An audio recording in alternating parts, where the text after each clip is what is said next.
Whee! Hello everyone, welcome back. So this video this week is going to be a sort of challenge video, but more on that in a minute.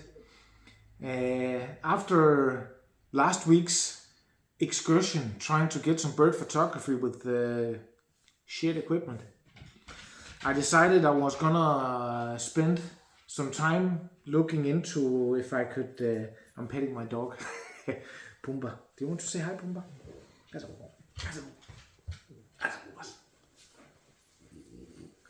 So I decided I wanted to spend some time looking if I could find a good lens for my camera. And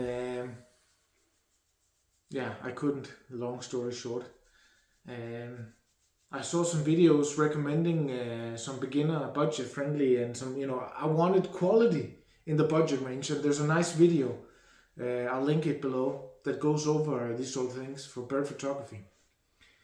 And I delved into a bit of a rabbit hole and I tried to find, so basically the lens I wanted was the 300mm f4 for Nikon.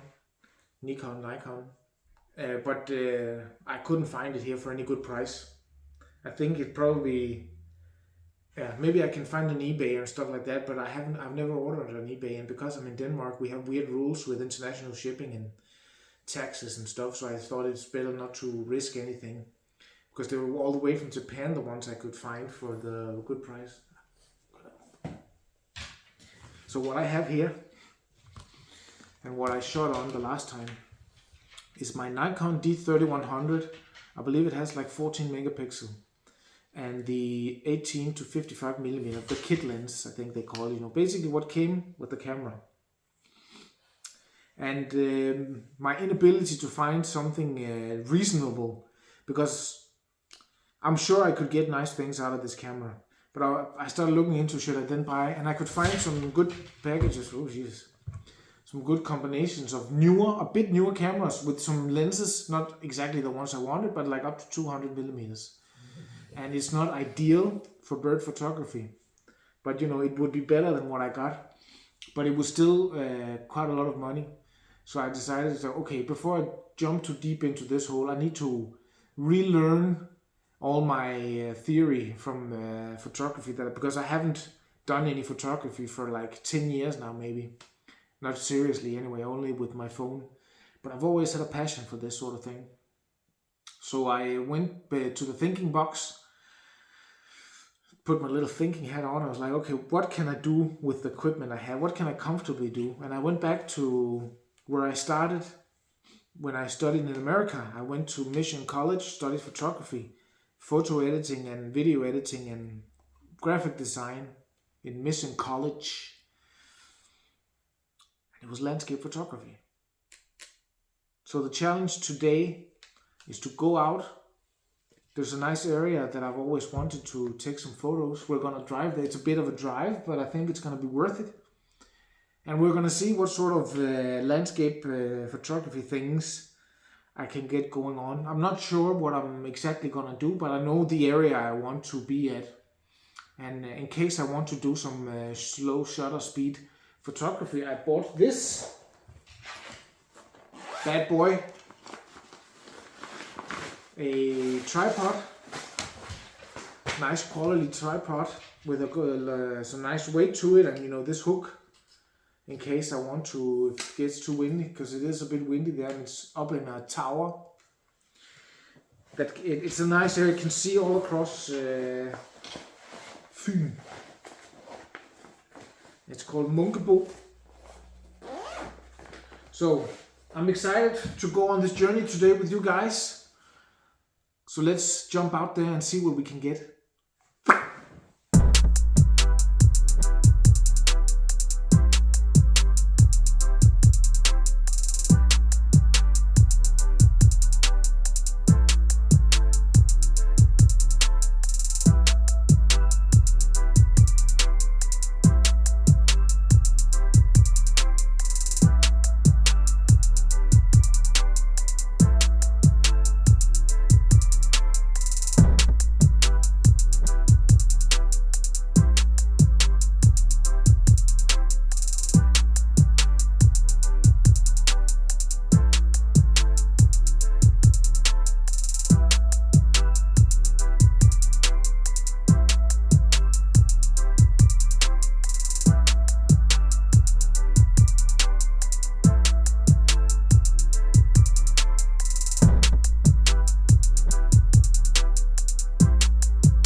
from this side now. So that was fun.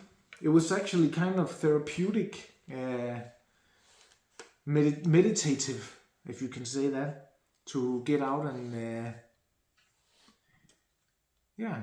get back to the basics, let's say, with this equipment. And total honesty, I had forgotten a bit what to do, let's say. But I actually, I think they turned out nice, the pictures.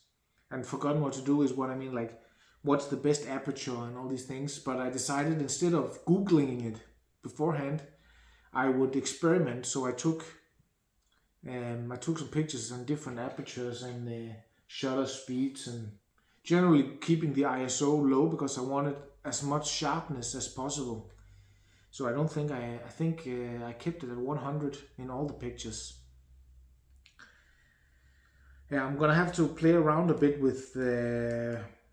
I'm usually keeping everything full manual, but I think I'm gonna play around with aperture priority, these sort of thing, these settings. I'm gonna find some videos and see what the current way of doing things are. But I know more. I know the basics of what does what. But for what sort of situation you want to do what, I have to re-familiarize. I have to re-remember, and I need to get better at composing. So I think I took a lot of pictures, but not all of them are usable or are pretty enough for what you can say that I will show you guys. Yeah, but I hope you enjoyed seeing me get out there and take some nice pictures. And I don't actually think I needed the tripod. It was windy, but at the shutter speeds I was taking pictures, and with the light I think I could have done without. But it's nice to have it in case I want to do some water photography, these things where you have it open for a long time and make the smooth effect. I'm gonna play around with that at some point. I hope you guys enjoyed, and I'll catch you guys next week. Peace!